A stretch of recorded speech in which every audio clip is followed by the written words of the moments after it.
Hi ವೀಕ್ಷಕರೇ, ನೋಡಿ, ನಿಮ್ಮ ಬ್ಯಾಂಕ್ ಖಾತೆಗೆ ಇನ್ನು ಮುಂದೆ ಗೃಹಲಕ್ಷ್ಮಿ ಹಣ ಬರಬೇಕು ಅಂದರೆ ನೀವು ಆದಷ್ಟು ಬೇಗ ನಿಮ್ಮ ವೋಟರ್ ಐಡಿನ ಗೃಹಲಕ್ಷ್ಮಿಗೆ ಲಿಂಕ್ ಮಾಡಿಸ್ಬೇಕು ಮತ್ತು ನಿಮ್ಮ ಬಳಿ ಜಾತಿ ಪ್ರಮಾಣ ಪತ್ರ ಇರಬೇಕು.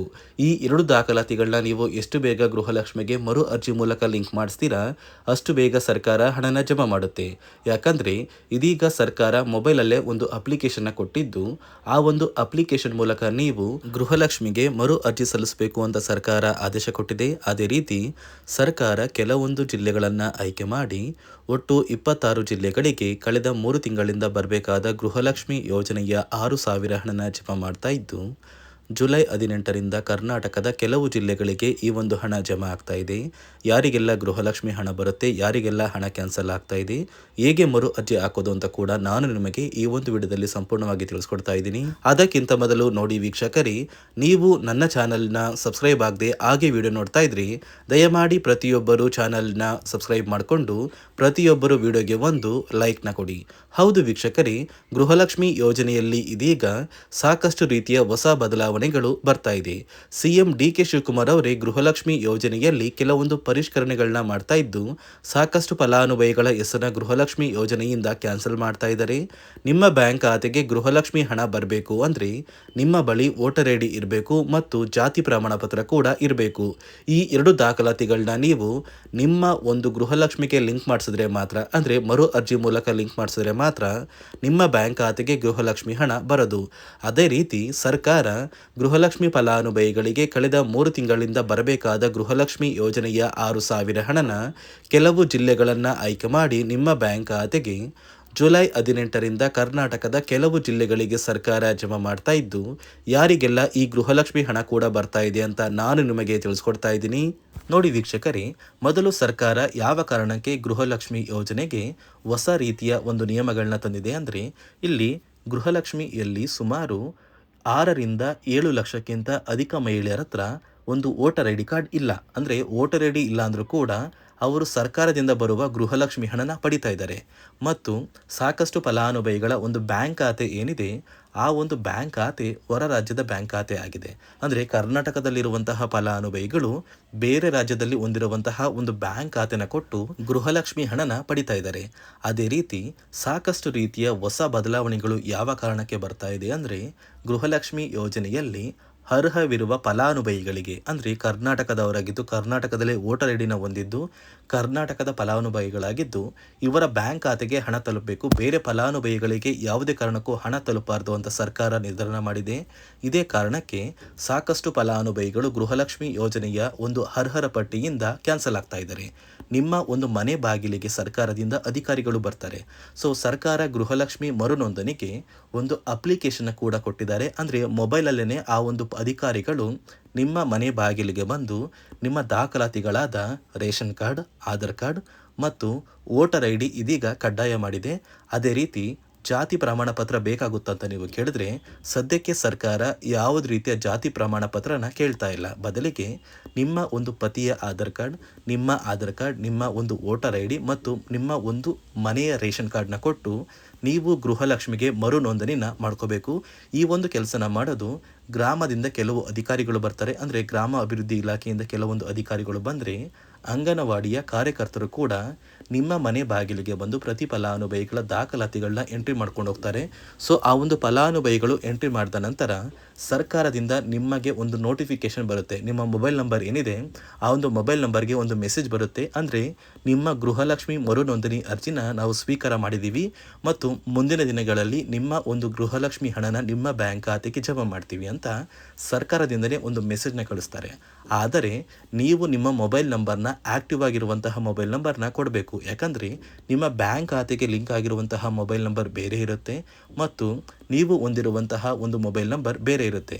ಇದೇ ಕಾರಣಕ್ಕೆ ಕರೆಕ್ಟ್ ಆಗಿರುವಂತಹ ಒಂದು ಮೊಬೈಲ್ ನಂಬರ್ನ ಕೊಟ್ಟರೆ ಆದಷ್ಟು ಬೇಗ ನೀವು ಮರು ಅರ್ಜಿನ ಹಾಕಿ ಗೃಹಲಕ್ಷ್ಮಿ ಹಣನ ಪಡ್ಕೋಬೋದು. ಅದೇ ರೀತಿ ನೀವು ಹೊಂದಿರುವ ಬ್ಯಾಂಕ್ ಖಾತೆ ಏನಿದೆ ಆ ಒಂದು ಬ್ಯಾಂಕ್ ಖಾತೆನ ನೀವು ಆ್ಯಕ್ಟಿವ್ ಆಗಿ ಇಟ್ಕೋಬೇಕು.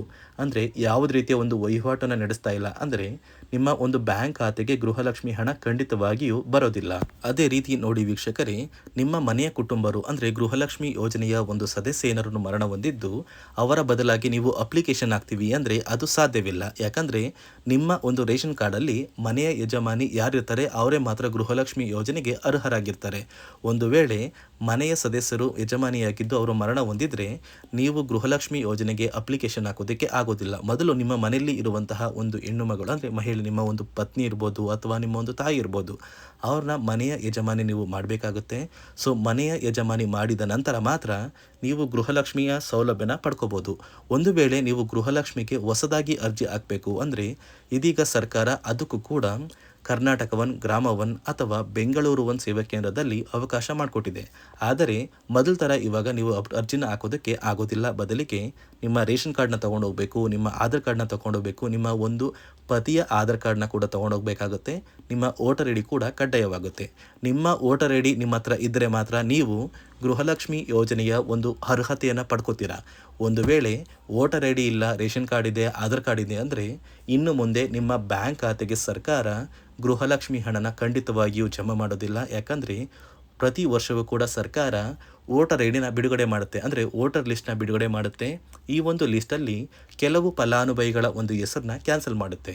ಒಂದು ವೇಳೆ ನಿಮ್ಮ ವೋಟರ್ ಐ ಡಿ ಏನಾದರೂ ಕ್ಯಾನ್ಸಲ್ ಆಗಿದ್ದರೆ ನಿಮ್ಮ ಬ್ಯಾಂಕ್ ಖಾತೆಗೆ ಗೃಹಲಕ್ಷ್ಮಿ ಹಣನ ಸರ್ಕಾರ ಕ್ಯಾನ್ಸಲ್ ಮಾಡುತ್ತೆ. ಈ ಕೂಡಲೇ ನೀವು ನಿಮ್ಮ ದಾಖಲಾತಿಗಳು ಎಲ್ಲ ಕೂಡ ಸರಿ ಇದೆ ಅಂತ ತಿಳ್ಕೊಳ್ಳಿ. ಹಾಗಾದರೆ ಮಾತ್ರ ನೀವು ಗೃಹಲಕ್ಷ್ಮಿ ಯೋಜನೆಗೆ ಅರ್ಹರಾಗಿರ್ತೀರಾ. ಸರ್ಕಾರ ಯಾವ ಕಾರಣಕ್ಕೆ ಈ ರೀತಿಯ ಹೊಸ ಬದಲಾವಣೆಗಳನ್ನ ತರ್ತಾ ಇದೆ ಅಂದರೆ ಇಲ್ಲಿಯವರೆಗೂ ಸುಮಾರು 60 ಕೋಟಿಗಿಂತ ಅಧಿಕ ಮೊತ್ತನ ಸರ್ಕಾರ ನಷ್ಟ ಮಾಡಿಕೊಂಡಿದೆ. ಅಂದರೆ ಫಲಾನುಭವಿಗಳು ನಮ್ಮ ಕರ್ನಾಟಕದವರೇ ಅಲ್ಲ, ಅಂತಹ ಫಲಾನುಭವಿಗಳಿಗೂ ಕೂಡ ಸರ್ಕಾರದಿಂದ ಹಣ ಹೋಗಿದೆ ಮತ್ತು ಸಾಕಷ್ಟು ಫಲಾನುಭವಿಗಳು ಮರಣ ಹೊಂದಿದ್ದಾರೆ. ಅಂತಹ ಫಲಾನುಭವಿಗಳಿಗೂ ಕೂಡ ಹಣ ಹೋಗ್ತಾ ಇದೆ ಮತ್ತು ಫಲಾನುಭವಿಗಳು ಹೊಂದಿರುವ ಬ್ಯಾಂಕ್ ಖಾತೆ ಕೂಡ ಆ್ಯಕ್ಟಿವ್ ಇಲ್ಲ. ಅಂತಹ ಫಲಾನುಭವಿಗಳಿಗೂ ಕೂಡ ಹಣ ಹೋಗಿದೆ ಮತ್ತು ಸಾಕಷ್ಟು ಫಲಾನುಭವಿಗಳು ಏನು ಮಾಡಿದ್ದಾರೆ ಅಂದರೆ ಅವರ ಮನೆ ಕುಟುಂಬದ ಯಜಮಾನಿ ಅಂದರೆ ಹೆಡ್ ಆಫ್ ದ ಫ್ಯಾಮಿಲಿ ಇರ್ತಾರಲ್ಲ, ಸೊ ಆ ಒಂದು ಮಹಿಳೆ ಮರಣ ಹೊಂದಿರ್ತಾರೆ.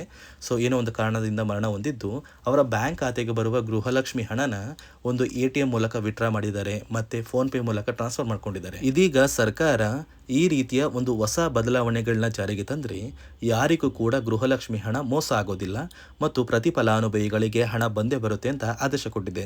ನೀವು ಕೇಳ್ಬೋದು ವೀಕ್ಷಕರೇ, 3 ವರ್ಷದಿಂದ ಯಾವುದೇ ಕಾರಣಕ್ಕೂ ನಮಗೆ ಗೃಹಲಕ್ಷ್ಮಿ ಯೋಜನೆ ಹಣ ಮಿಸ್ ಆಗಿಲ್ಲ. ಸೊ ಇದೀಗ ಏನಕ್ಕೆ ಸಡನ್ ಆಗಿ ಈ ಥರ ಬದಲಾವಣೆಗಳು ಬರ್ತಾ ಇದೆ ಅಂದರೆ ಸರ್ಕಾರದಿಂದ ಕೆಲವು ಅಧಿಕಾರಿಗಳು ಒಂದು ಚರ್ಚೆ ನಡೆಸಿದ್ದಾರೆ. ಒಂದು ಸಭೆಯಲ್ಲಿ ಗೃಹಲಕ್ಷ್ಮಿ ಯೋಜನೆಯ ಕುರಿತು ಒಂದು ಸಭೆ ಮಾಡಿದಾಗ ಅಲ್ಲಿ ಗೃಹಲಕ್ಷ್ಮಿ ಯೋಜನೆಯಲ್ಲಿ ಸಾಕಷ್ಟು ರೀತಿಯ ಲೋಪದೋಷಗಳು ಕಂಡು ಬಂದಿದೆ. DBT ಮೂಲಕ ನಿಮ್ಮ ಬ್ಯಾಂಕ್ ಖಾತೆಗೆ ಹಣನ ಹಾಕಬೇಕಾದ್ರೆ ಸಾಕಷ್ಟು ಫಲಾನುಭವಿಗಳಿಗೆ ಹಣ ಹೋಗ್ತಾ ಇದೆ. ಸಾಕಷ್ಟು ಫಲಾನುಭವಿಗಳಿಗೆ ಹಣ ಹೋಗಿದ್ರು ಅವರ ಬ್ಯಾಂಕ್ ಖಾತೆಗೆ ಜಮಾ ಆಗ್ತಾ ಇಲ್ಲ, ಬದಲಿಗೆ ಆ ಒಂದು ಹಣ DBTಯಲ್ಲೇ ಸ್ಟಕ್ ಆಗ್ತಾ ಇದೆ ಮತ್ತು ಸರ್ಕಾರಕ್ಕೂ ಕೂಡ ಆ ಒಂದು ಹಣ ಬರ್ತಾ ಇಲ್ಲ. ಮತ್ತು ಸರ್ಕಾರ ಹಾಕಿರುವ ಹಣ ಇನ್ನೂ ಕೂಡ ಹಾಗೇ ಇದೆ. ಸಾಕಷ್ಟು ಫಲಾನುಭವಿಗಳು ಆ ಒಂದು ಹಣನ ಯೂಸ್ ಕೂಡ ಮಾಡ್ತಾ ಇಲ್ಲ, ಅಂದರೆ ಅದು ಬ್ಯಾಂಕ್ ಖಾತೆಯಲ್ಲಿ ಹಂಗೇನೆ ಇದೆ. ಇದೇ ಕಾರಣಕ್ಕೆ ಸರ್ಕಾರ ಈ ರೀತಿಯ ಹೊಸ ಬದಲಾವಣೆಗಳನ್ನ ತಂದಿದ್ದು, ಯಾರೆಲ್ಲ ಫಲಾನುಭವಿಗಳು ಸರ್ಕಾರಕ್ಕೆ ತೆರಿಗೆನ ಕಟ್ತಾ ಇದ್ದೀರಾ, ಗೌರ್ನಮೆಂಟ್ ಜಾಬಲ್ಲಿದ್ದೀರಾ ಮತ್ತು ಇನ್ಕಮ್ ಟ್ಯಾಕ್ಸ್ನ ಪೇ ಮಾಡ್ತಾ ಇದ್ದೀರಾ, ಇಂತಹ ಫಲಾನುಭವಿಗಳ ಹೆಸರನ್ನ ಇನ್ನು ಮುಂದೆ ಸರ್ಕಾರ ಗೃಹಲಕ್ಷ್ಮಿ ಯೋಜನೆಯಿಂದ ಕ್ಯಾನ್ಸಲ್ ಮಾಡಿದೆ. ನಿಮ್ಮ ಒಂದು ರೇಷನ್ ಕಾರ್ಡ್ BPL ರೇಷನ್ ಕಾರ್ಡಿಂದ APL ಆಗಿದ್ರು ಕೂಡ ನೀವು ಗೃಹಲಕ್ಷ್ಮಿ ಯೋಜನೆಯನ್ನು ಪಡೆಯೋದಕ್ಕೆ ಅರ್ಹರಾಗಿರ್ತೀರಾ. ನೋಡಿ ವೀಕ್ಷಕರೇ, ಕರ್ನಾಟಕದ ಒಟ್ಟು 26 ಜಿಲ್ಲೆಗಳಿಗೆ ಸರ್ಕಾರ ನಾಳೆ ಶನಿವಾರ ಜುಲೈ 18ರಂದು ಈ ಗೃಹಲಕ್ಷ್ಮಿ ಯೋಜನೆಯ 3 ತಿಂಗಳ 6,000 ಹಣನ ಜಮಾ ಮಾಡ್ತಾ ಇದ್ದು, ಯಾವ ಜಿಲ್ಲೆಗಳಿಗೆ ಹಣ ಬರ್ತಾ ಇದೆ ಅಂದರೆ ಬೆಳಗಾವಿ, ವಿಜಯಪುರ, ಬಾಗಲಕೋಟೆ, ಧಾರವಾಡ, ಗದಗ, ಹಾವೇರಿ, ಉತ್ತರ ಕನ್ನಡ, ಬೆಂಗಳೂರು ನಗರ, ಬೆಂಗಳೂರು ಗ್ರಾಮಾಂತರ, ರಾಮನಗರ, ಚಿಕ್ಕಬಳ್ಳಾಪುರ, ಚಿತ್ರದುರ್ಗ, ದಾವಣಗೆರೆ, ಕೋಲಾರ, ಶಿವಮೊಗ್ಗ, ತುಮಕೂರು, ಬಳ್ಳಾರಿ, ಬೀದರ್, ಕಲಬುರಗಿ, ಕೊಪ್ಪಳ, ರಾಯಚೂರು, ಯಾದಗಿರಿ, ವಿಜಯನಗರ, ಉಡುಪಿ, ಮೈಸೂರು, ಮಂಡ್ಯ, ಕೊಡಗು, ಹಾಸನ, ದಕ್ಷಿಣ ಕನ್ನಡ ಮತ್ತು ಚಿಕ್ಕಮಗಳೂರು. ಹೀಗೆ ಸರ್ಕಾರ ಪ್ರತಿಯೊಂದು ಜಿಲ್ಲೆಗಳಿಗೆ ಗೃಹಲಕ್ಷ್ಮಿ ಯೋಜನೆಯ ಒಟ್ಟು 6,000 ಹಣನ ಜಮಾ ಮಾಡ್ತಾ ಇದೆ. ನಿಮ್ಮ ಬ್ಯಾಂಕ್ ಖಾತೆಗೂ ಕೂಡ ಕೆಲವು ದಿನಗಳಲ್ಲಿ ಹಣ ಬರುತ್ತೆ. ನೀವು ಗೃಹಲಕ್ಷ್ಮಿಗೆ ಎಷ್ಟು ಬೇಗ ಮರು ಅರ್ಜಿ ಆಗ್ತೀರಾ ಅಷ್ಟು ಬೇಗ ಹಣನ ಪಡ್ಕೋತೀರಾ ಅಂತ ಹೇಳ್ತಾ, ಇದಿಷ್ಟು ಸರ್ಕಾರದಿಂದ ಪ್ರತಿ ಫಲಾನುಭವಿಗಳಿಗೆ ಬಂದಿರುವಂತಹ ಒಂದು ಹೊಸ ಮಾಹಿತಿಯಾಗಿದ್ದು, ನಾನು ಕೊಟ್ಟಿರುವ ಮಾಹಿತಿ ನಿಮಗೆ ಇಷ್ಟ ಆಗಿದ್ದಲ್ಲಿ ನನ್ನ ಚಾನಲ್ನ ಸಬ್ಸ್ಕ್ರೈಬ್ ಮಾಡಿಕೊಂಡು ಹಾಗೆ ವಿಡಿಯೋಗೆ ಒಂದು ಲೈಕ್ನ ಕೊಡಿ.